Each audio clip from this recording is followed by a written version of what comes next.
Welcome to the Keeping Up Appearances podcast. I'm Callum Murray and with me is Bob Cole, Sean O'Hara, and Michael Tosh. It's Carney, what's he going to do? Ronnie! Jackson, Ronnie! Oh, yes! So the game of the weekend was Manchester United Nottingham Forest. Quick start for Forest, so early 2-0 lead. Manchester United managed to get it back, winning 3-2 in the end. Anyone managed to see it? Anyone have any thoughts? Nope. I was at two weddings over the weekend. I didn't see any football, so not go to Everton. No, missed it. Thankfully. Well, that's a good podcast. And that's all for today, folks. I caught up with it. Obviously, I was at Everton. Obviously, we sort of spoke last week. We thought Man United were going to win, but we did mention the threat the Forest had on the counter. And you obviously seen that with the first goal, the breakaway from United's corner. And I think seeing they were 2-0 up early doors, you think it's obviously great to be 2-0 up, but I thought there was always a chance United would come back, and they did. So I still wasn't convinced by Man United fully. I think they're still, just sort of getting there. Even the goals were a bit scrappy, a bit of a dodgy penalty. The second goal was quite well worked from the free kick, but even that didn't look particularly like they'd sort of practiced and planned that. It just came about from having good players. And I think Forest will be disappointed. That's a great chance to get a point away from home at the very least. And, they've got a tough set of fixtures to start, and that could have been a nice point that keeps them going. Yeah, I think it was almost he scored too early, if anything. Just to take that early lead, then go 2 up. I don't know, you just kind of... We said last week, didn't we, that it would just look like a game that United were going to win. They needed to win it, and we just thought that they would go and win it no matter what. And there's probably always that feeling that United, if they get one back, they were going to probably go on and win it. But it was, I don't know, plenty of good signs for Forest. I think that Awoniyi scoring again is 7 straight games in the Premier League. Yeah, he was obviously prolific in the run into the end of the season last year and made the good start this. So, yeah, I mean, maybe a bit sort of impressed by Forest, but I mean, to let go of a 2-0 lead will be disappointing for them. But in terms of United, again, as you say, not massively impressive, but they got the job done, which I think is what they needed. I think there's lots of teams, I know we're all saying it with our team, like, you can play well and lose, but sometimes you just need to get the wins across and get those 3 points. So, yeah, I think probably a move in the right direction for Ten Hag, and hopefully he can build on it. Yeah, I heard a stat at the weekend that, I don't know if anyone knows this, but it's not like me a Tyrone Mings fact for the week. United are something like 31 games unbeaten at Old Trafford in all competitions now. Really? And 20 in the league.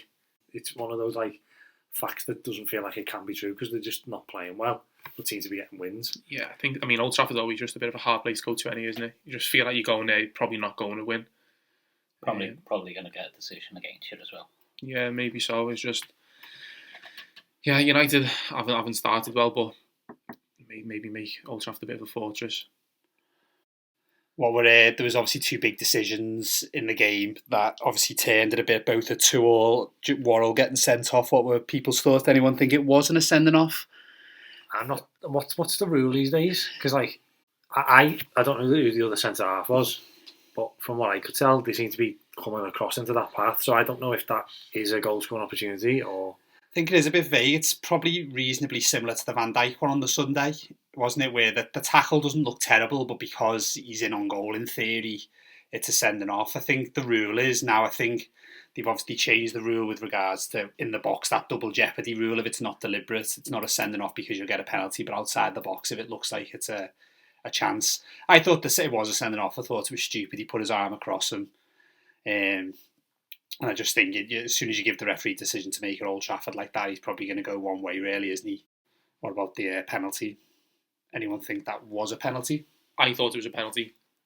I actually think it was a penalty. I thought Rashford was clever. He got across him, and he made them take him down. I think if you're clumsy enough in defence to sort of let him come across you like that, he goes down. I think it's a penalty. It's one of them. If it's your team, you're definitely saying it's a penalty. I think. It's a pen you get. Man United get every week at Old Trafford, isn't it? I think I didn't think it was a penalty. I thought it was a dive, and I think that's now a couple of times at Old Trafford where the last 2 home games, they're only 2 games they played where they've had a dodgy penalty decision. I just think there's an imbalance where might be biased opinion where you think of players, Old Trafford, Anfield and things like that. If that's the other way, at the other end, if Forest are attacking and it's 5 minutes to go and it's 2-2, I don't think Forest are getting that penalty. No chance. Whereas I think, the Anana one with Wolves the other week, I think that's where it annoys me now with this VAR stuff where they're saying that, it seems to be the get out clause even for the pundits on the telly. It's got to be clear and obvious. But just looking at that and seeing it now, I think it's a dive, and I think Forest have been very hard done by there. And as I mentioned, they've had a tough start there. A point at Old Trafford could be the difference between, the likes of Cooper staying or things like that. And I think there's too many where it just goes unquestioned that that's a decision that Man United get. And, people say it evens out and things. I just think that's nonsense. That's, as I say, my main point would be if it's the other way around, I don't think Forest are getting that pen. Last week there was a big controversy, wasn't there, with Mike Dean, and it's saying about something with VAR. Yeah. And, he talks about sort of he didn't want to, embarrass his friends, so he didn't send them off, didn't send them over to the screen. And, Thomas Tuchel gets the sack 3 weeks after that. These are the consequences of things like that. We see, when it comes to the end of the season, Forest might be in a dogfight.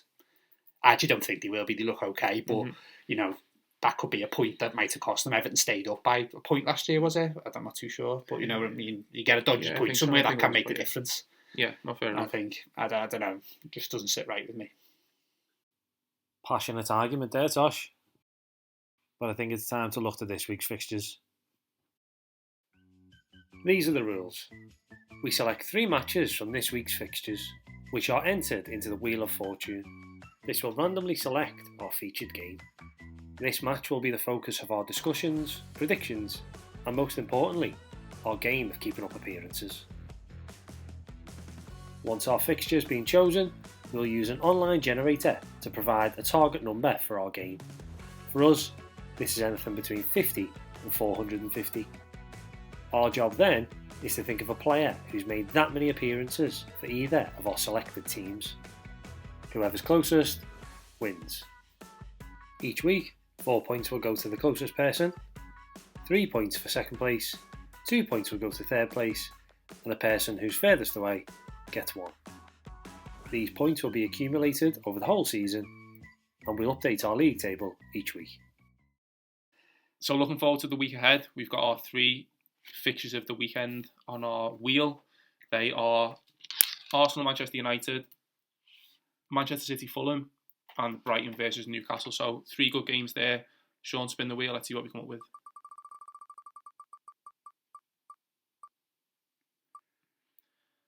And it has landed on Manchester City versus Fulham. So that is going to be our game of the weekend and the game that we play keeping up appearances with. Anyone got any thoughts on that game? I don't think anyone can see anything other than a Man City win, really. Yeah, I don't really know if there's anything to add there. I can't see City not picking up maximum points for quite a long time. I don't think it's really Fulham. When did they play Everton? Dropping some there, I'd have thought. Yeah. Especially better. Yeah, good point.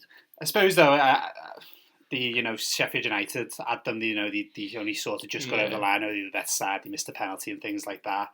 I actually think from watching them, they haven't been uber convincing. I think, Fulham didn't look great. We've seen them at Goodison a few weeks ago, they weren't brilliant. It's hard to say anything other than a City win, but I still think people are sort of dismissing the title a bit too quickly. I think City, they will have a drop at some point, having just the effect of last season, the long season, playing every game pretty much, etc. I don't know. Yeah. I don't think this is the week they'll drop points, but I think there will be some sort of time they do. Yeah, I think not having Pep on the sideline is a miss, obviously, I think, in terms of just how he controls the game. Do you think there could be like a drop in intensity maybe? Or? Yeah, I just think the way he's just always on the edge of his technical area, and he just sort of really giving instructions and stuff, and this other, the assistant manager they've got now doesn't seem to be the same type of character. I'm sure, obviously, Pep is linked up to him in some way, but yeah, I think maybe the way they play the intensity and maybe just that problem solving just is missing. And I think we saw that in the Sheffield United game. They were just, I don't know, the Sheffield United were obviously very deep, and Manchester City sort of struggled to break them down. And I don't know if that was maybe because Pep wasn't quite there, just sort of to see it and see what was going on. But as we say, I can't see Fulham getting anything from the game, really. It'd be a big surprise. They probably used their Joker card last weekend, getting that point against Arsenal. Obviously, it performed very well to get that. Are they going to do that think twice, 2 weeks on the run? I'm not too sure. Again, if you think about it, the first two fixtures are going to Goodison and going to the Emirates, and they've taken 4 points there. That's a pretty good away record. And last year they had moments against teams. I know they've lost a couple of key players. I think obviously Mitrovic, has he gone yet, or is it? Yeah. So I think but they have got enough people. They've got players. I remember when we played them, they brought a few off the bench. You thought, God, they walk into our team and they're coming off the bench. I think City, you never know, do they? If they don't score early, they do leave themselves vulnerable to a counter. And I realise I'm just trying to be devil's advocate to try and give Fulham a chance. I personally don't think they will. I think it will be a City comfortable win. We're going for a prediction. I think I'll go something like 3-0 City. I think will be what I will go for. Yeah, I think sort of similar. I can't even see Fulham scoring, to be honest. I think I'll go a bit higher though. I think I'll go 4-0 Manchester City. Anyone know how long De Bruyne is out? I think a while. I think he's going to be a miss. Yeah, I think they've. It's a bad is a hamstring. I think is it like a recurring injury? Yeah. I think, isn't it? They were saying somewhere that I think he's they rushed him back a bit too quick. Like he didn't really have a pre-season. Obviously, he started the first game on the Friday night against Burnley.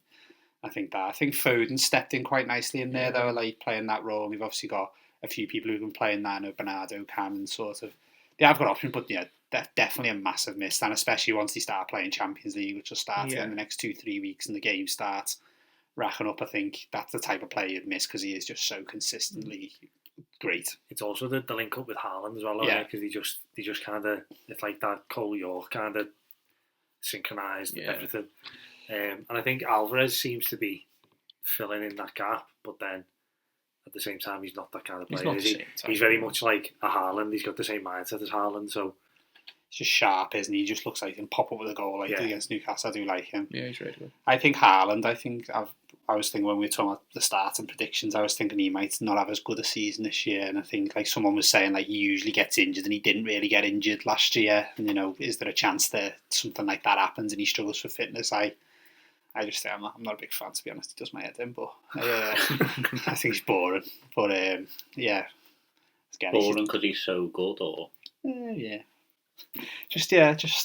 not doesn't do it for me. Yeah. But then even if he did get injured, I think the kind of the depth that they've got in their squad. Yeah. So Alvarez just takes that spot. That's true. Yeah, you put Foden into the middle, and they've got wingers. Do you know what I mean? It's like. Yeah, I think so, but I suppose there's a difference for like Alvarez. He's coming in when he's Haaland. He's not the fella who's scoring. They've got having to score all the goals, isn't it? I think I always felt like that when like they had Jesus and when Aguero's there, and he was coming on. Jesus looked brilliant. Whenever I thought he had to step in and be the main man, I thought he struggled. But I do really like that Alvarez, and obviously he's young and he has delivered goals. So yeah, you imagine. And most weeks they're probably playing pretty rubbish in the Prem, isn't it? So you'd bag him to score. Back him to score, sorry. I don't just want to copy. I like going different. I'll go different and go daft scoreline. I'm going to say 7-1 to City. Oh, Jesus. Go on. I'll back Fulham to score. I'll go 2-1. I think Fulham, by all accounts, I've not seen it, but by all accounts, Fulham were very good against Arsenal. Stopped Arsenal playing the way they usually do with Saka and that kind of thing. Maybe they'll do the same to City, I don't know. So I'll go 2-1 City.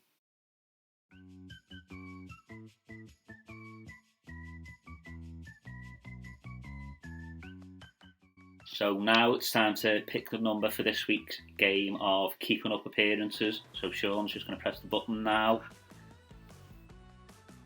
And it's 87. Ooh.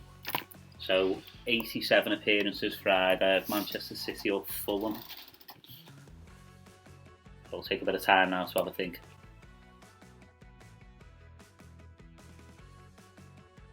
If you don't nail it first take, then I'm stepping in. With the number being so low, we've all decided that we're not going to use current players just to make it a bit more interesting, a bit more difficult. So all of our choices will be former players. Just like last week, once we've given our answers in, one of us will use transfermarket.com to check them before providing our results for this week.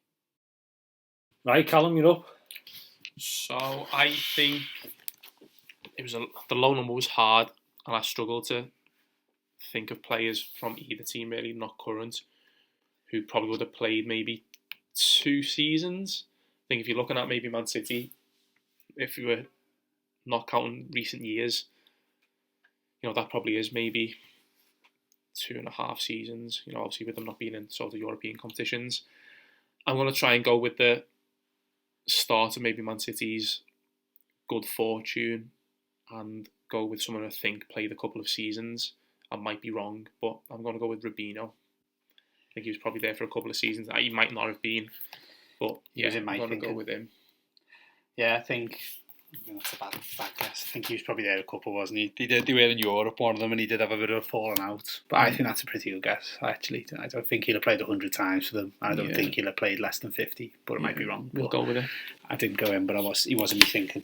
He had one great performance against Everton. Yeah, I remember that game. He was unbelievable. But he also had that one. Was he playing that one when did he get taken off? I remember when we beat them when Fellaini did that turn on Bellamy. Do you remember that? In the middle of the pitch we beat them. Was he playing then? Did he get dragged off by Mancini? Anyone want to go next? I'll go next just to get out of the way. I agree with Callum, the low number did make it quite difficult. And for the first time I'm going with a player that hasn't played for Everton, or I hope he hasn't anyway, because he was absolute garbage. I'm going for Brian Ruiz for Fulham. I think he was on the books for quite a long time, but may have had a few loan spells, if I remember correctly. So scored a great goal against Everton. I remember it was like a chip. At Craven Cottage. Yeah, good player. Yeah, I thought he I was have no idea about how many games he would have played. I've gone rogue. Yeah, but again, I think I would be surprised if it's a lot more than 100. Yeah, I can't remember how long he was there. I think I'm all right to remember how long. Was he there during like the Clint Dempsey UEFA Cup runs? He certainly would have. That's where I remember his name. I don't think he was there when they got the UEFA Cup. I reckon it was just after that. that. But yeah, I just remember him scoring a good goal against Everton. Most people have. I'll go next. Yeah, go on.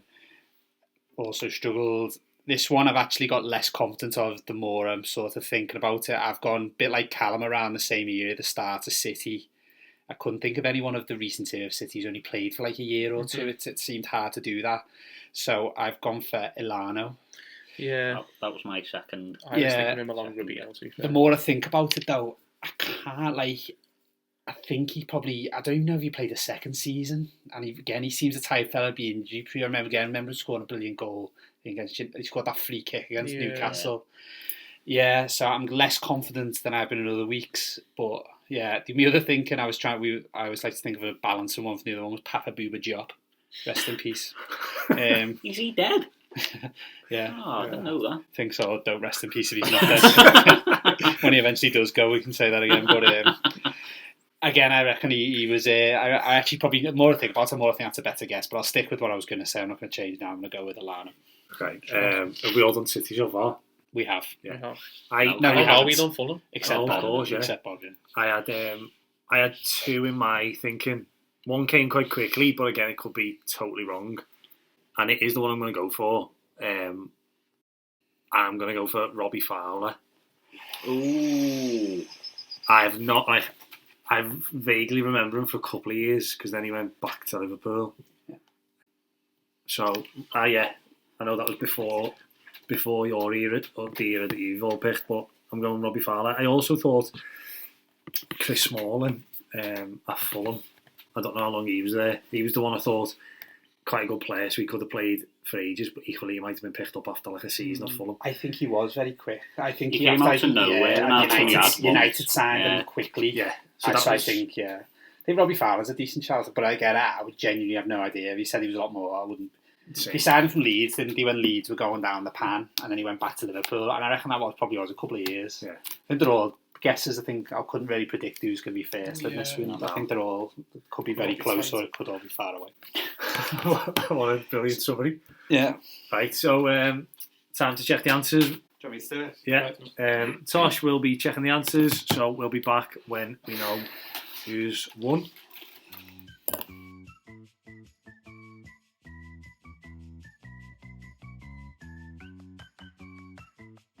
Okay then, results are in. Quite close today. So I'll go from fourth place. The person in fourth place was 34 out. improvement on last week. It was, yeah. And that was Rubino.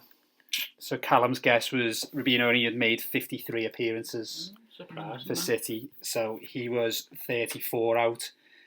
In third place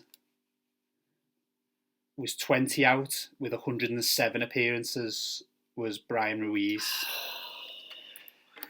So Bob, Top 2 again. top 2, Sean and myself. In second place was 7 out.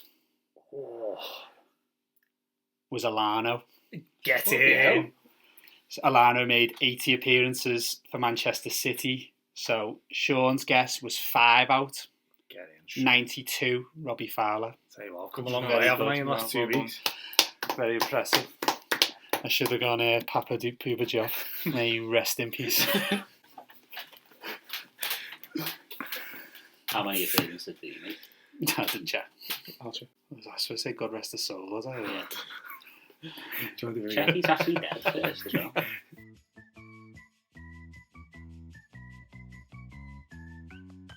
Let's turn now then to our updated league table to see which changes have taken place this week.